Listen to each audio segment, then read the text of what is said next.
warahmatullahi wabarakatuh. Selamat pagi siswa kelas 5. Bagaimana kabar kalian hari ini? Kak Modi harap semoga kalian semua sehat ya. Hari ini kita belajar tema 4, subtema 3, pembelajaran 6. Tolong disimak baik-baik ya.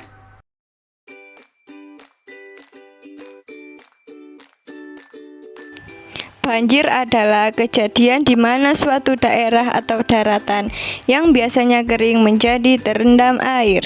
Penyebab banjir: yang pertama, hujan; yang kedua, sungai meluap; yang ketiga, badai dan angin kencang di pantai. Yang pertama, hujan. Setiap kali terjadi hujan yang lebat dan melebihi kapasitas sistem drainase, banjir akan terjadi.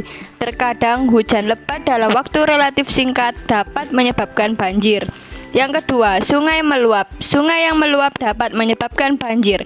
Meluapnya sungai dapat terjadi ketika air lebih banyak di bagian hulu dari biasanya.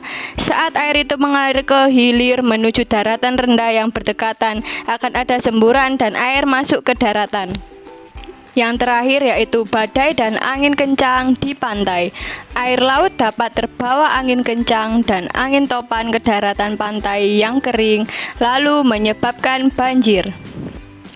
Dampak banjir: yang pertama, ekonomi; yang kedua, lingkungan; yang ketiga, manusia dan hewan.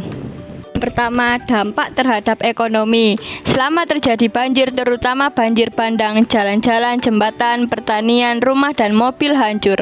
Orang-orang pun akan menjadi tunawisma. Yang kedua, dampak terhadap lingkungan. Lingkungan juga terkena dampak negatif ketika banjir terjadi.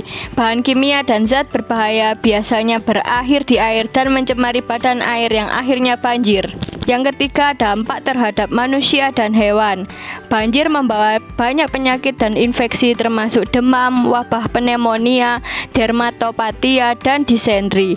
Hewan seperti ular dan serangga dapat terbawa banjir dan menyebabkan kekacauan bila melewati pemukiman penduduk. Cara mencegah banjir: yang pertama, menanam pohon; yang kedua, membuang sampah pada tempatnya; yang ketiga, membersihkan selokan; yang keempat, tidak menebang pohon sembarangan.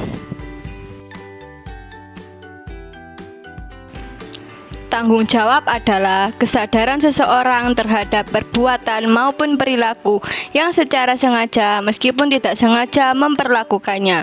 Manfaat tanggung jawab yaitu: 1. Dihargai oleh orang lain; yang kedua, dipercaya oleh orang lain; yang ketiga, mendorong kesuksesan.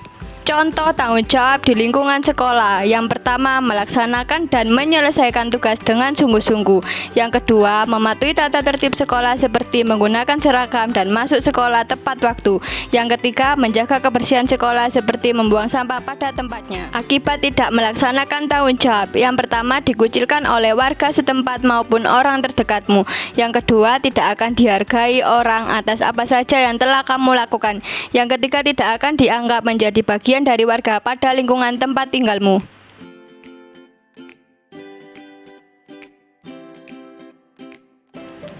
Pantun merupakan bentuk puisi lama yang tiap baitnya terdiri dari 4 baris serta memiliki sampiran dan isi. Ciri-ciri pantun: setiap bait memiliki 4 baris. Baris 1 dan baris 2 merupakan sampiran, serta baris 3 dan baris keempat merupakan isi, dan bersajak AB-AB. Jenis-jenis pantun: yang pertama, pantun nasihat; yang kedua, pantun jenaka; yang ketiga, pantun anak-anak; yang keempat, pantun muda; yang kelima, pantun tua; yang keenam, pantun teka-teki. Pantun nasihat yaitu pantun yang memiliki isi bertujuan untuk memberi pesan moral. Pantun jenaka yaitu pantun yang bertujuan untuk menghibur pembacanya. Pantun anak-anak yaitu pantun yang berisi ringan dan menyangkut hal-hal menyenangkan bagi anak-anak. Pantun muda yaitu pantun yang berisi tentang perjuangan meraih cita-cita. Pantun tua yaitu pantun yang berisi nasihat orang tua kepada anak.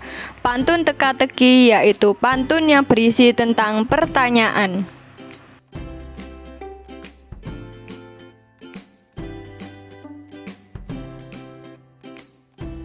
Sekian penjelasan materi dari Kak Modi. Sampai jumpa di pembelajaran selanjutnya. Wassalamualaikum warahmatullahi wabarakatuh.